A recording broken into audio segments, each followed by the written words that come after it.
Finally ನಾನು ಇಂಡಿಯಾಗೆ ಬರ್ತಿದ್ದೀನಿ. So ಅದಕ್ಕೋಸ್ಕರ ಶಾಪಿಂಗ್ ನಡೀತಾ ಇದೆ.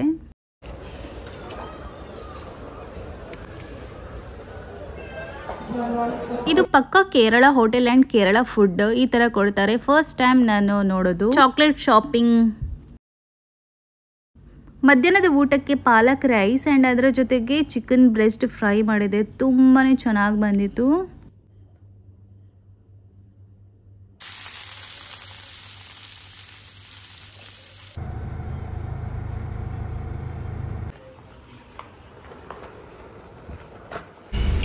ಹೇ guys, welcome back to my channel. ಹೇಗಿದ್ದೀರಾ? ಎಲ್ಲರೂ ಚೆನ್ನಾಗಿದ್ದೀರಾ ಅಂತ ಅನ್ಕೊಳ್ತೀನಿ. ಫೈನಲಿ ನಾನು ಊರಿಗೆ ಹೋಗ್ತಿದ್ದೀನಿ, ಅಂದರೆ ಇಂಡಿಯಾಗೆ ಹೋಗ್ತಿದ್ದೀನಿ. ಇದು ವ್ಲಾಗ್ ನಿಮಗೆ ನಾನು ರೀಚ್ ಆದ್ಮೇಲೆನೂ ಬರ್ಬೋದಿಲ್ಲ, ಅದಕ್ಕಿಂತ ಮುಂಚೆನೇ ಬರ್ಬೋದು. ಯಾವಾಗ ನಾನು ಹಾಕ್ತೀನಿ ಅಂತ ಗೊತ್ತಿಲ್ಲ. ಸೊ ಇದು ಕಂಪ್ಲೀಟ್ ಆಗಿ ವಿಡಿಯೋ ನೋಡಿ. ಈಗ ನೈಟ್ ನಾನು ವ್ಲಾಗ್ ಸ್ಟಾರ್ಟ್ ಮಾಡಿದ್ದೀನಿ. ಈಗ ಸ್ವಲ್ಪ ನನಗೆ ಬ್ಯಾಗ್ ಎಲ್ಲ ಬೇಕಿತ್ತು. ಸೊ ಅದನ್ನು ಶಾಪ್ ಮಾಡೋಣ ಅಂತ ಬಂದಿರೋದು. ಆ್ಯಂಡ್ ಜಾಸ್ತಿ ಏನು ಶಾಪಿಂಗ್ ಮಾಡಲ್ಲ, ನಾನು ಬಂದು 2 to 3 months ಆಗಿರೋದಷ್ಟೇ. ಸೊ ಸ್ವಲ್ಪ ಚಾಕ್ಲೇಟ್ಸ್ ಎಲ್ಲ ಶಾಪ್ ಮಾಡ್ತೀನಿ ಅಷ್ಟೇ. ಸೊ ಈಗ ನನಗೆ ಬ್ಯಾಗ್ ಬೇಕಿತ್ತು. ಸೊ ಬನ್ನಿ ಬ್ಯಾಗ್ ತಗೊಳ್ಳಿಕ್ಕೆ ಹೋಗುವ. ಸೊ ನನಗೆ ಇಷ್ಟವಾಗದ್ದು ಬ್ಯಾಗ್ ಸಿಗುತ್ತಾ ಇಲ್ವಾ ಗೊತ್ತಿಲ್ಲ. ಸೊ ನೋಡ್ಕೊಂಡು ಬರೋಣ. ಎಷ್ಟು ವಿಡಿಯೋ ಮಾಡ್ತೀನಿ, ಎಷ್ಟು ಕ್ಲಿಪ್ಪಿಂಗ್ಸ್ ಆ್ಯಡ್ ಮಾಡ್ತೀನಿ ನೋಡೋಣ. ವಿಡಿಯೋ ಮಾಡಿದ್ರೆ ಕ್ಲಿಪ್ಪಿಂಗ್ಸ್ ಆ್ಯಡ್ ಮಾಡ್ತೀನಿ. ಅಲ್ಲಿ ಕೆಲವೊಂದ್ಸಲ ವಿಡಿಯೋ ಮಾಡ್ಲಿಕ್ಕೆ ಆಗಲ್ಲ. ನೋಡಿ, ವಿಡಿಯೋ ಇಷ್ಟ ಆದರೆ ಲೈಕ್ ಕೊಡಿ, ಫಾಲೋ ಮಾಡೋದು ಮಾತ್ರ ಮರಿಬೇಡಿ, ಸಬ್ಸ್ಕ್ರೈಬ್ ಮಾಡೋದು ಮಾತ್ರ ಮರಿಬೇಡಿ. ಇನ್ನು ಸ್ವಲ್ಪ ಟೈಮಲ್ಲಿ ನಿಮಗೆ ಇಂಡಿಯಾದ ವಿಡಿಯೋ ಎಲ್ಲ ನೋಡ್ಲಿಕ್ಕೆ ಸಿಗುತ್ತೆ. ಜಸ್ಟ್ ಸ್ವಲ್ಪ ದಿನಕ್ಕೆ ಹೋಗೋದು, ಯಾಕಂದ್ರೆ ನಮ್ದು ದೇವರದ್ದು ಪೂಜೆ ಇದೆ. ಅಂದ್ರೆ ಜೀರ್ಣೋದ್ಧಾರದ ವಾಪ್ನಿ. ಸೊ ಜೀರ್ಣೋದ್ಧಾರ ಅಂತ ಹೇಳ್ತಾರಲ್ಲ, ಅದಿದೆ. ಸೊ ನಾನು ಲಾಸ್ಟ್ ಟೈಮ್ ಬರುವಾಗ ನಾನು ಬರಬೇಕು ಅಂತ ಮನಸ್ಸಲ್ಲಿ ಅನ್ಕೊಂಡಿದ್ದೆ ಜೀರ್ಣೋದ್ಧಾರಕ್ಕೆ. ಅಂದ್ರೆ ಹೊಸ್ತು ಕಟ್ತಿದ್ದಾರೆ. ಸೊ ಫೈನಲಿ ಈಗ ಹೋಗ್ತಿದ್ದೀನಿ. ಸೊ ಖುಷಿ ಆಗ್ತಿದೆ. ಇದೊಂದು ದೊಡ್ಡ ಗಿಫ್ಟ್ ಸೆಂಟರ್ ಆಯ್ತಾ. ಇದು ಸೇಮ್ ಮಾಲ್ ಥರನೇ ಇರುತ್ತೆ. ಮಾಲ್ ಇದಕ್ಕಿಂತ ಇನ್ನೂ ದೊಡ್ಡದಾಗಿರುತ್ತೆ. ಇಲ್ಲಿ ಬ್ಯಾಗ್ಸ್ ಇದೆ ಅಲ್ಲ, ಒಂದಕ್ಕಿಂತ ಒಂದು ತುಂಬಾ ಚೆನ್ನಾಗಿತ್ತು. ಆ್ಯಂಡ್ ಕ್ವಾಲಿಟಿ ಅಂತೂ ಹೇಳೋದೇ ಬೇಡ, ಅಷ್ಟು ಚೆನ್ನಾಗಿತ್ತು. ಇಲ್ಲೆಲ್ಲ ಯಾವ್ಯಾವ ದೇಶದ್ದು ಬ್ರ್ಯಾಂಡ್ಸ್ ಎಲ್ಲ ಇರುತ್ತೆ. ನಮ್ಗೆ ಯಾವ್ದು ಇಷ್ಟ ಆಗುತ್ತೆ ಅದನ್ನು ನೋಡಿ ತಗೊಂಡ್ರೆ ಆಯಿತು. ನನಗೆ ಇವತ್ತು ಬೇಕಾಗಿರೋದು ಸ್ಲಿಂಗ್ ಬ್ಯಾಗ್, ಅಂದರೆ ಚಿಕ್ಕ ಬ್ಯಾಗ್. ಬಟ್ ಇಲ್ಲಿ ಬ್ಯಾಗ್ಸ್ ಕಲೆಕ್ಷನ್ ನೋಡಿದಾಗ ದೊಡ್ಡ ಬ್ಯಾಗೇ ತಗೊಳ್ಳೋಣ ಅಂತ ಅಂದ್ಕೊಂಡೆ. ನಾನು ಒಂದೇ ಸ್ಲಿಂಗ್ ಬ್ಯಾಗ್ ತೊಗೊಳ್ಬೇಕಿಲ್ಲ ಅಂದರೆ ಟೋಟ್ ಬ್ಯಾಗ್ ತಗೊಳ್ಬೇಕು ಅಂತ ಅಂದ್ಕೊಂಡು ಬಂದಿರೋದು. ಬಟ್ ನನಗೆ ಈ ಥರ ಹ್ಯಾಂಡ್ ಬ್ಯಾಗ್ಸ್, ಶೋಲ್ಡರ್ ಬ್ಯಾಗ್ಸ್ ನನಗೆ ತುಂಬಾ ಇಷ್ಟ ಆಯಿತು. ಒಂದು ಸ್ಮಾಲ್ ಸೈಜಲ್ಲಿ ಶೋಲ್ಡರ್ ಬ್ಯಾಗ್ ತಗೊಂಡೆ. ಅದು ನಾನು ನೆಕ್ಸ್ಟ್ ವ್ಲಾಗಲ್ಲಿ ತೋರಿಸ್ತೀನಿ. ಈ ವ್ಲಾಗಲ್ಲಿ ನನಗೆ ತೋರಿಸ್ಲಿಕ್ಕೆ ನೆನಪೇ ಆಗಿಲ್ಲ. ಆ್ಯಂಡ್ ನೀವು ಇಲ್ಲಿ ನೋಡ್ತಿರ್ಬೋದು ಬ್ಯಾಗ್ ಕಲೆಕ್ಷನ್. ಇದು ಜಸ್ಟ್ 21 dirhamsಗೆ ಈ ಥರ ಸ್ಲಿಂಗ್ ಬ್ಯಾಗ್ಸು. ನನಗೆ ಇದು ಇಷ್ಟ ಆಗಿಲ್ಲ, ಬಟ್ ತುಂಬಾ ಚೆನ್ನಾಗಿದೆ, ಆ ಥರ ಏನಿಲ್ಲ.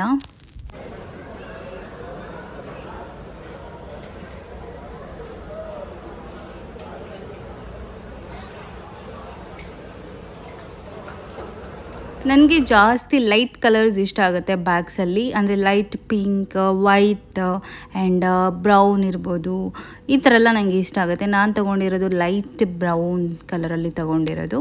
ಆ್ಯಂಡ್ ಇದು ಟೋಟ್ ಬ್ಯಾಗ್ಸ್ ನೋಡಿ ಎಷ್ಟು ಚೆನ್ನಾಗಿದೆ. ನಾನು ನನ್ನ ಹಸ್ಬೆಂಡ್ ಜೊತೆ ಕೇಳ್ತಾ ಇದ್ದೆ, ಈ ಬ್ಯಾಗ್ ಚೆನ್ನಾಗಿದೆಯಾ ಅಂತ. ನನ್ನ ಹಸ್ಬೆಂಡ್ ಮತ್ತು ನಾನು ಇಬ್ಬರು ಸೇರಿ ಒಂದು ಬ್ಯಾಗು ಚೂಸ್ ಮಾಡಿದ್ವಿ ಫೈನಲ್ ಆಗಿ. ಆದ್ರೂ ನಾನು ನಿಮಗೆ ಇಲ್ಲಿ ತೋರಿಸ್ತಿದ್ದೀನಿ ಬ್ಯಾಗ್ ಕಲೆಕ್ಷನ್ಸು. ನೋಡಲಿಕ್ಕೆ ತುಂಬ ಚೆನ್ನಾಗಿ ಕಾಣಿಸುತ್ತೆ ಅಲ್ವಾ. ಹಾಗಾಗಿ ಏನು ಗೊತ್ತಾ, ಇಲ್ಲೆಲ್ಲ ಗಿಫ್ಟ್ ಸೆಂಟರ್ ಇರ್ಬೋದು, ಮಾಲ್ಸ್ ಇರ್ಬೋದು, ಮಾರ್ಕೆಟ್ಸ್ ಇರ್ಬೋದು, ಇದೆಲ್ಲ ತುಂಬಾ ದೊಡ್ಡದಾಗಿರುತ್ತೆ ಆಯಿತಾ. ನಡೆದು ಸಾಕಾಗಿ ಹೋಗ್ಬಿಡುತ್ತೆ. ಮತ್ತೇನು ಶಾಪಿಂಗ್ ಮಾಡೋದು ಬೇಡನೇ ಅಂತ ಅನಿಸ್ಬಿಡುತ್ತೆ ಒಂದ್ಸಲಕ್ಕೆ. ತುಂಬಾ ದೊಡ್ಡದಿರುತ್ತಲ್ಲ, ತುಂಬಾ walk ಮಾಡೋದಿರುತ್ತೆ.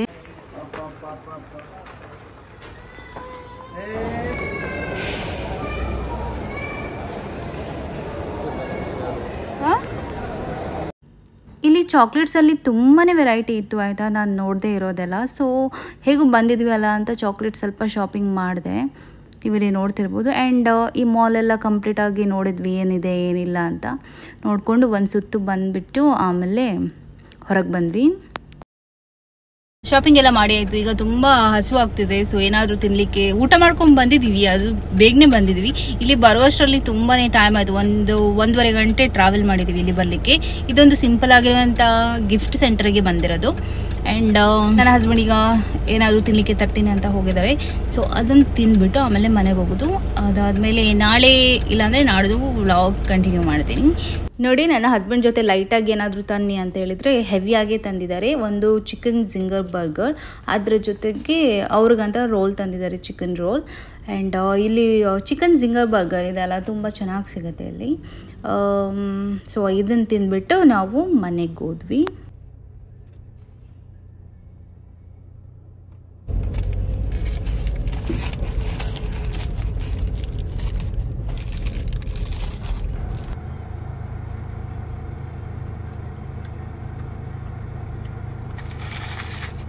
Hey guys, welcome back. ಇದು ನೆಕ್ಸ್ಟ್ ಡೇ ನಾನು ವ್ಲಾಗ್ ಕಂಟಿನ್ಯೂ ಮಾಡ್ತಿರೋದು. ಇವತ್ತು ಸ್ಯಾಟರ್ಡೆ ಅಲ್ವಾ, ಸೊ ಸಿಂಪಲ್ ಆಗಿ ಒಂದು ಕ್ವಿಕ್ ಆಗಿ ಆಗುವಂತ ರೆಸಿಪಿ ಊಟ ರೆಡಿ ಮಾಡ್ತೀನಿ. ಏನ್ ಗೊತ್ತಾ, ಈಗ ಫುಲ್ ಹಾಟ್ ಅಂದ್ರೆ 45 to 55 ಡಿಗ್ರಿ ತನಕ ಬರುತ್ತಂತೆ, ಅಷ್ಟು ಹಾಟ್ ಇದೆ ಈಗ.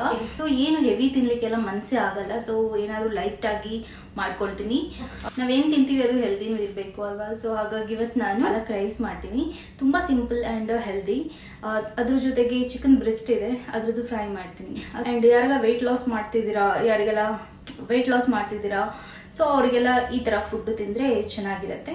ಸೊ ಬನ್ನಿ ಸ್ಟಾರ್ಟ್ ಮಾಡೋಣ. ಪಾಲಕ್ ರೈಸ್ ಮಾಡಲಿಕ್ಕೆ ಇಲ್ಲಿ 1 ಕಪ್ಪಷ್ಟು ಬಾಸ್ಮತಿ ರೈಸ್ ತೊಗೊಂಡಿದ್ದೀನಿ. ನೀವು ಯಾವ ರೈಸ್ ಬೇಕಾದ್ರೆ ತೊಗೊಳ್ಬೋದು, ವೈಟ್ ರೈಸು. ಆ್ಯಂಡ್ ಆ ಬಾಸ್ಮತಿ ರೈಸನ್ನು ಚೆನ್ನಾಗಿ ವಾಶ್ ಮಾಡಿಬಿಟ್ಟು ಬೇಯಲಿಕ್ಕೆ ಇಟ್ಬಿಟ್ಟು ನೆಕ್ಸ್ಟು ಪಾಲಕ್ ತೊಗೊಂಡಿದ್ದೀನಿ. ಪಾಲಕನ್ನು ಕೂಡ ಚೆನ್ನಾಗಿ ವಾಶ್ ಮಾಡ್ಕೊಂಡಿದ್ದೀನಿ. ಇದನ್ನೀಗ ಒಂದು 2 ಕಟ್ ಮಾಡಿಬಿಟ್ಟು ಇದನ್ನು ಕೂಡ ನೀರಲ್ಲಿ ಫಸ್ಟು ಬೇಯಿಸ್ಕೊಳ್ತೀನಿ. ಇಷ್ಟು ಪಾಲಕ್ ಬೆಂದ ಮೇಲೆ ನಿಮಗೆ ಸ್ವಲ್ಪನೇ ಕಾಣಿಸುತ್ತೆ. ಸೊ ಪಾಲಕ್ ಹಾಕೊಳ್ಳುವಾಗ ಜಾಸ್ತಿನೇ ಹಾಕ್ಕೊಳ್ಬೇಕು, ಬೇಯಿಸ್ಕೊಳ್ಬೇಕು. ಇಲ್ಲಿ ರೈಸ್ ಬೇಯ್ತಿದೆ ಆ್ಯಂಡ್ ಇಲ್ಲಿ ಪಾಲಕ್ ಕೂಡ ಬೇಯ್ತಾ ಇದೆ. ಇದು ಬೇಯಲಿ. ಆ್ಯಂಡ್ ರೈಸ್ ಬೇಯುವಾಗ ಸ್ವಲ್ಪ ಆಯಿಲ್ ಆ್ಯಂಡ್ 1 ಸ್ಪೂನಷ್ಟು ಉಪ್ಪು ಹಾಕ್ಕೊಂಡು ಬೇಯಿಸ್ಕೊಳ್ತೀನಿ. ನೆಕ್ಸ್ಟು ಬೆಂದಿರುವ ಪಾಲಕನ್ನು ಒಂದು ಮಿಕ್ಸಿ ಜಾರ್ಗೆ ಹಾಕಿಬಿಟ್ಟು ಅದನ್ನು ಪೇಸ್ಟ್ ಮಾಡ್ಕೊಳ್ತೀನಿ. ಪೇಸ್ಟ್ ಮಾಡ್ಕೊಂಡು ಎತ್ತಿಟ್ಕೊಳ್ತೀನಿ.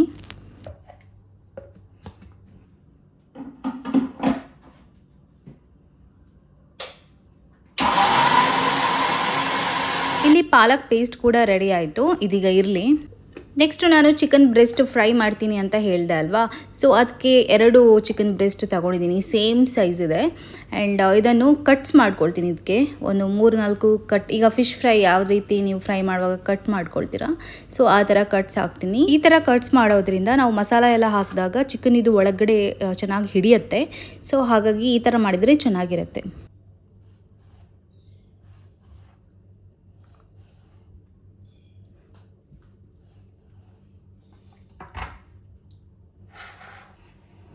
ಈಗ ಇದಕ್ಕೆ ಮಸಾಲಾಸ್ ಹಾಕುವ. ಈಗ ಫಸ್ಟು ಒಂದು ಸ್ವಲ್ಪ ಉಪ್ಪು ಹಾಕ್ಕೊಳ್ತೀನಿ ಆ್ಯಂಡ್ ಸ್ವಲ್ಪ ಅರಿಶಿನ ಪೌಡರ್ ಆ್ಯಂಡ್ ಎಲ್ಲನೂ ಅರ್ಧ ಸ್ಪೂನಷ್ಟೇ ನಾನು ಮಸಾಲಾಸ್ ಹಾಕ್ಕೊಳ್ತೀನಿ. 1/2 ಟೇಬಲ್ ಸ್ಪೂನು ಇದು black pepper powder, 1 tablespoon red chilli powder, next 1/2 tablespoon ಧನಿಯಾ ಪೌಡರ್, ಒಂದು ಸ್ವಲ್ಪ ಗರಂ ಮಸಾಲ ಪೌಡರ್, ಸ್ವಲ್ಪ ಚಿಲ್ಲಿ ಫ್ಲೇಕ್ಸ್ ಹಾಕೊಳ್ತಿದ್ದೀನಿ. ಇದು ಆಪ್ಷನಲ್, ನಿಮ್ಮ ಜೊತೆ ಇದ್ರೆ ನೀವು ಹಾಕೊಳ್ಳಿ. ಆ್ಯಂಡ್ ಕಸೂರಿ ಮೇಥಿ ಹಾಕೊಳ್ತಿದ್ದೀನಿ. And ginger garlic paste 1 spoon ಅಷ್ಟು. ಆ್ಯಂಡ್ ಅದ್ರ ಜೊತೆಗೆ ನಾನು ಇನ್ನೊಂದು ಪೌಡರ್ ಕೂಡ ಹಾಕೊಂಡಿದ್ದೀನಿ, ಅದು ಕೂಡ ಆಪ್ಷನಲ್, ನಿಮ್ಮ ಇಷ್ಟ. ನಾನು ಫ್ಲೇವರ್ ಚೆನ್ನಾಗಿ ಬರುತ್ತೆ ಅಂತ ಹಾಕೊಂಡಿರೋದು. ಬಿರಿಯಾನಿ ಮಸಾಲ ಹಾಕಿರೋದು ಒಂದು 1/4 ಟೀ ಸ್ಪೂನ್ ಅಂತ ಹೇಳ್ಬೋದು ಅಷ್ಟೇ. ಈಗ ಮಸಾಲೆ ಎಲ್ಲ ಚಿಕನ್ಗೆ ಚೆನ್ನಾಗಿ ಮಿಕ್ಸ್ ಮಾಡಿಬಿಟ್ಟು ನಾನು ಫ್ರಿಜ್ಜಲ್ಲಿ ಎತ್ತಿಟ್ಬಿಡ್ತೀನಿ. ಲಾಸ್ಟ್ಗೆ ಇದನ್ನು ಫ್ರೈ ಮಾಡ್ಕೊಳ್ತೀನಿ. ಈಗ ಪಾಲಕ್ ರೈಸ್ ಮಾಡ್ತೀನಿ. ಪಾಲಕ್ ರೈಸ್ ಮಾಡಲಿಕ್ಕೆ ಒಂದು ಚಿಕ್ಕ ಕಡಾಯಿ ತೊಗೊಂಡಿದ್ದೀನಿ. ಅದಕ್ಕೆ ಆಯಿಲ್ ಹಾಕೊಳ್ತಿದ್ದೀನಿ. ಆಯಿಲಲ್ಲಿ ಯಾವ ಆಯಿಲು ಹಾಕೊಳ್ಬೋದು, ನಾನಿಲ್ಲಿ ಕೋಕೋನಟ್ ಆಯಿಲ್ ಹಾಕೊಳ್ತಿದ್ದೀನಿ. ಆ್ಯಂಡ್ 1 ಸ್ಪೂನಷ್ಟು ಜೀರಾ ಆ್ಯಂಡ್ ಗರಂ ಮಸಾಲದಲ್ಲಿ ಅದೇ ಚಕ್ಕೆ, ಲವಂಗ, ಏಲಕ್ಕಿ ಇದನ್ನೇ ಯಾವುದೆಲ್ಲ ಇರುತ್ತೆ ಅದನ್ನು ಹಾಕ್ಕೊಳ್ಳಿ. ಸ್ಟಾರ್ ಕೂಡ ಹಾಕ್ಕೊಂಡಿದ್ದೀನಿ. ಅದೆಲ್ಲ ಫ್ರೈ ಆದಮೇಲೆ ಒಂದು ಈರುಳ್ಳಿ ಹಾಕ್ಕೊಳ್ತಿದ್ದೀನಿ ಆ್ಯಂಡ್ ಅದ್ರ ಜೊತೆಗೆ ಕರಿ ಲೀವ್ಸ್ ಕೂಡ ಹಾಕ್ಕೊಂಡು ಫ್ರೈ ಮಾಡ್ಕೊಳ್ತೀನಿ. ಈರುಳ್ಳಿ ಸ್ಮೂತ್ ಆದಮೇಲೆ ಗ್ರೀನ್ ಚಿಲ್ಲೀಸ್ ಒಂದು 2-3 ಕಟ್ ಮಾಡ್ಕೊಂಡು ಗ್ರೀನ್ ಚಿಲ್ಲೀಸ್ ಹಾಕ್ಕೊಂಡಿದ್ದೀನಿ. ಆ್ಯಂಡ್ ತರಕಾರಿಯಲ್ಲಿ ಟೊಮೆಟೊ, ಅದ್ರ ಜೊತೆಗೆ ರೆಡ್ ಕ್ಯಾಪ್ಸಿಕಮ್ ಇತ್ತು, ರೆಡ್ ಕಲರ್ ಇದ್ದು, ಸೊ ಅದನ್ನು ಕೂಡ ಹಾಕ್ಕೊಂಡಿದ್ದೀನಿ ಕಟ್ ಮಾಡಿಕೊಂಡು.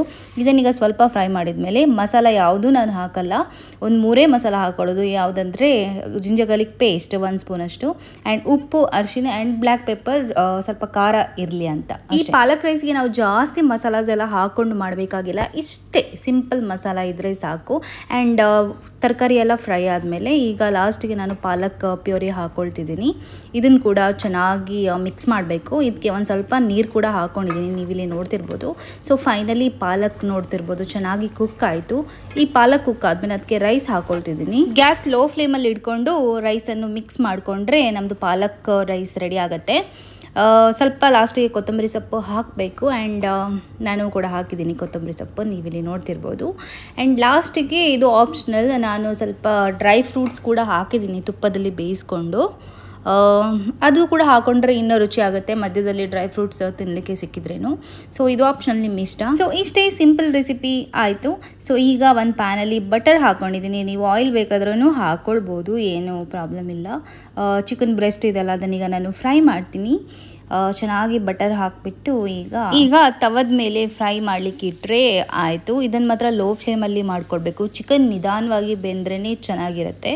ಸೊ ಜಾಸ್ತಿ ಟೈಮ್ ತಗೊಳ್ಳಲ್ಲ, ಚಿಕನ್ ಬೇಗನೆ ಬೇಯುತ್ತೆ ಅಲ್ವಾ. ಸೊ ಲೋ ಫ್ಲೇಮಲ್ಲಿ ಇಟ್ಕೊಂಡು ಮಾಡಿದ್ರೆ ಆಯಿತು. ಈ ಥರ ಒಮ್ಮೆ ಸಿಂಪಲಾಗಿ ನಿಮ್ಮ ಮನೆಯಲ್ಲಿ ಮಾಡಿ ನೋಡಿ, ಎಷ್ಟು ರುಚಿಯಾಗಿರುತ್ತೆ ಅಂದರೆ ಅಷ್ಟು ರುಚಿಯಾಗಿರುತ್ತೆ.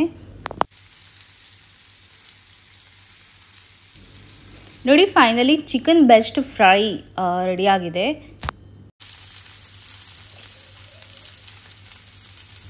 ಏನು ಗೊತ್ತಾ, ನಾನು ಏನೇ ಕುಕ್ ಮಾಡಲಿ ಅದು ಚೆನ್ನಾಗಿರಲಿ ಚೆನ್ನಾಗಿಲ್ಲದೆ ಇರಲಿ, ಬಟ್ ಅದರ ಪ್ರೆಸೆಂಟೇಷನ್ ನಾವು ಇನ್ನೊಬ್ಬರಿಗೆ ಕೊಡುವಾಗ ಅದು ತುಂಬ ಚೆನ್ನಾಗಿ ಕಾಣಿಸ್ಬೇಕು. ಆಗಲೇ ಅದು ಚೆನ್ನಾಗಿದ್ರೂ ಚೆನ್ನಾಗಿಲ್ಲ ಅಂದರೂ ನಾವು ತುಂಬ ಇಷ್ಟಪಟ್ಟು ತಿಂತೀವಿ. ಸೊ ನನಗೆ ಹಾಗೆಯೇ ಈ ಥರ ಪ್ಲೇಟಲ್ಲಿ ಡೆಕೋರೇಟ್ ಮಾಡಿ ನೀಟಾಗಿ ಇಡೋದಂದರೆ ತುಂಬಾ ಇಷ್ಟ. ಸೊ ಫೈನಲ್ ಆಗಿ ನಮ್ಮದು ಊಟ ರೆಡಿ ಆಯಿತು. ನನ್ನ ಹಸ್ಬೆಂಡ್ ಕೂಡ ಬಂದಿದ್ದಾರೆ, 2 ಪ್ಲೇಟಿಗೆ ಹಾಕಿ ಇಟ್ಟಿದ್ದೀನಿ, ನೀವು ನೋಡ್ತಿರ್ಬೋದು. ಎಂಚಾದನ್ ಚಿಕನ್ ಬ್ರೆಸ್ಟ್ ಪಾಲಕ್ ರೈಸ್ ಯಾವ ಪನೋಡ್ ದುಂಬೆ ಪಣೋದಿಲ್ಲ ರೆಡ್ ನಾನು ಎಡತ್ತನ ಫ್ರೆಂಡ್ಸ್, ನಂದು ಊಟ ಆಯಿತು, ನೋಡ್ತಿರ್ಬೋದು. ನನ್ನ ಹಸ್ಬೆಂಡ್ ಊಟ ಮಾಡ್ತಿದ್ದಾರೆ. ಫ್ರೆಂಡ್ಸ್, ನಾನು ಈಗ ನೋಡಿ ನನ್ನ ಹಸ್ಬೆಂಡಿದು ಹೇರ್ ನೋಡಿ ಎಷ್ಟು ದಪ್ಪಗಿದೆ ಅಂದರೆ, ತಿಕ್ ಹೇರ್ ಆಯಿತಾ, ಕರ್ಲಿ ಹೇರ್. ಅದನ್ನು ಕೋಮ್ ಮಾಡಲಿಕ್ಕೇ ಕಷ್ಟ. ಆ್ಯಂಡ್ ಆಯಿಲ್ ಹಾಕಿದರೆ 1 ಬಾಟಲ್ ಆಯಿಲ್ ಖಾಲಿ ಆದ್ರೂ ಕರೆಕ್ಟಾಗಿ ಹೇರ್ ವೆಟ್ಟೆ ಆಗೋಲ್ಲ. ಸೊ ಆ ಥರ ಹೇರ್ ನನ್ನ ಹಸ್ಬೆಂಡಿದು. ಸೊ ಚೆನ್ನಾಗಿದೆ, ಸ್ಟ್ರೈಟ್ನಿಂಗ್ ಮಾಡಿದರೆ ಇನ್ನೂ ಚೆನ್ನಾಗಿ ಕಾಣಿಸುತ್ತೆ. ಸೊ ಕೆಲವೊಂದು ಸಲ ಸ್ಟ್ರೈಟ್ನಿಂಗ್ ಮಾಡ್ತಾರೆ, ಕೆಲವೊಂದು ಸಲ ಈ ಥರನೇ ಬಿಡ್ತಾರೆ, ಬಟ್ ಹೇರ್ ತುಂಬ ಚೆನ್ನಾಗಿದೆ. ಬಟ್ ನನ್ನ ಹಸ್ಬೆಂಡ್ಗೆ ಅವ್ರದ್ದು ಹೇರ್ ಇಷ್ಟನೇ ಇಲ್ಲ, ಮೇಂಟೆನೆನ್ಸ್ ಕಷ್ಟ ಅಂತ. ಈಗ ವೆಲ್ಕಮ್ ಬ್ಯಾಕ್. ಇವತ್ತು ಸಂಡೇ. ಸೊ ಸಂಡೇ ಬೆಳಿಗ್ಗೆ ವ್ಲಾಗ್ ಮಾಡ್ತಿದ್ದೀನಿ. ಈಗ ಟೈಮ್ ಆಗಿದೆ 11 ಗಂಟೆ, ಅಂದರೆ ಮಧ್ಯಾಹ್ನ. ನನ್ನ ಹಸ್ಬೆಂಡು ಬ್ರೇಕ್ಫಾಸ್ಟ್ ರೆಡಿ ಮಾಡ್ತಿದ್ದಾರೆ. ಇವತ್ತು ಸಂಡೇ ಜಾಸ್ತಿ ನನ್ನ ಹಸ್ಬೆಂಡೇ ಬ್ರೇಕ್ಫಾಸ್ಟ್ ಮಾಡೋದು ಪ್ರಿಪೇರ್. ಸೊ ಕೆಲವೊಂದು ಸಲ ಏನಾದರೂ ಇದ್ದರೆ, ಸ್ಪೆಷಲ್ ಏನಾದರೂ ಮಾಡೋದಿದ್ರೆ ನಾನು ಮಾಡ್ತೀನಿ. ಸೊ ಇವತ್ತು ದೋಸೆ, ಅದರ ಜೊತೆಗೆ ಚಟ್ನಿ ಮಾಡಿದ್ದಾರೆ. ಚಟ್ನಿಯಾ? ರೆಡ್ ಚಟ್ನಿಯಾ ಕೋಕೋನಟ್ ಚಟ್ನಿ? ರೆಡ್ಡಾ? ರೆಡ್ ಚಟ್ನಿ ಅಂತೆ.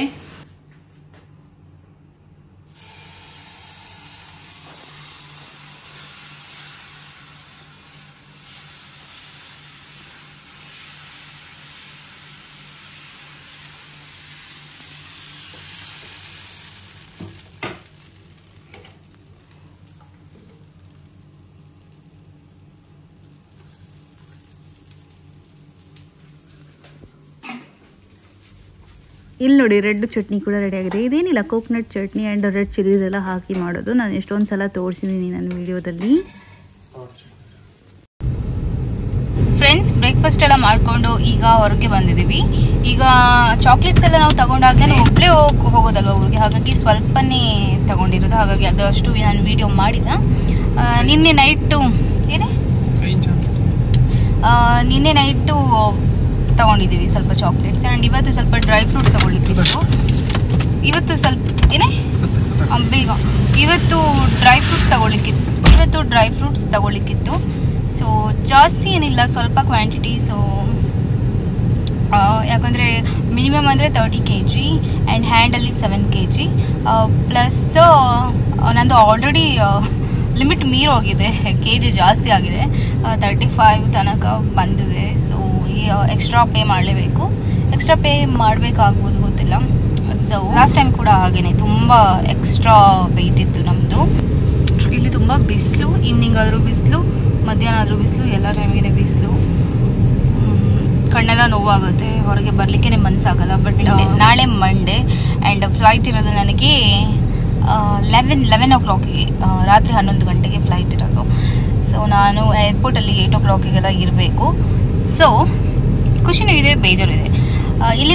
ಇಲ್ಲಿ ಇದ್ದು ಇಲ್ಲಿಂದ ಹೋಗುವಾಗ ಬೇಜಾರು, ಆ್ಯಂಡ್ ಹಸ್ಬೆಂಡನ್ನು ಬಿಟ್ಟು ಹೋಗ್ಬೇಕಂತಾನು ಬೇಜಾರು ಜೊತೆ ಖುಷಿನೂ ಇದೆ. ಖುಷಿ ಏನು ಅಂದರೆ ನಮ್ಮ ಅಮ್ಮನ ನೋಡ್ಬೋದು, ಅಮ್ಮನ ಜೊತೆ ಟೈಮ್ ಸ್ಪೆಂಡ್ ಮಾಡ್ಬೋದು, ಆ್ಯಂಡ್ ಫ್ಯಾಮಿಲಿ ಜೊತೆ ಟೈಮ್ ಸ್ಪೆಂಡ್ ಮಾಡ್ಬೋದು ಆ್ಯಂಡ್ ನನ್ನ ಪ್ರೀತಿಯ ಗುಚಿಯನ್ನು ನೋಡ್ಬೋದು. ಸೊ ಅದೊಂದು ಬೆಸ್ಟು. ಆ್ಯಂಡ್ ಈ ಫಸ್ಟಿಗೆ ಸ್ವಲ್ಪ ಡ್ರೈ ಫ್ರೂಟ್ಸ್ ತಗೊಂಡು ಆಮೇಲೆ ಎಲ್ಲಿಯಾದರೂ ಊಟ ಮಾಡಬೇಕು. ಹೆವಿ ಊಟ ಮಾಡಲಿಕ್ಕೂ ಆಗಲ್ಲ, ಯಾಕಂದರೆ ಹೆವಿ ಬಿಸಿಲಿಗೆ ಏನಾದರೂ ಲೈಟಾಗಿ ಊಟ ಮಾಡಬೇಕು ಆ್ಯಂಡ್ ಜಾಸ್ತಿ ಜ್ಯೂಸ್ ಕುಡಿಬೇಕಂತ ಅನಿಸುತ್ತೆ.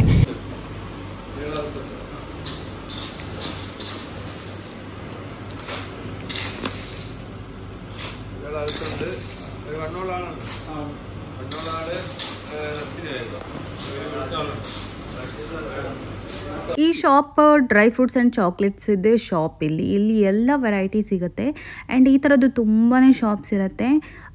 ನಾವು ಬಂದಿರೋದು, ನಾವು ಯಾವಾಗಲೂ ಇದೇ ಶಾಪ್ಗೆ ಬರ್ತೀವಿ. ಆ್ಯಂಡ್ ಇದು ಇಲ್ಲಿ ಮಲಯಾಳಿ ಅವರದ್ದೇ ಶಾಪ್ ಇರೋದು, ಕೇರಳದವರದ್ದು. ಸೊ ನನ್ನ ಹಸ್ಬೆಂಡ್ಗೆ ಒಳ್ಳೆ ಮಲಯಾಳಿ ಬರುತ್ತೆ ಮಾತಾಡೋಕ್ಕೆ, ಇಲ್ಲಿ ಬಂದೇ ಕಲ್ತಿರೋದು.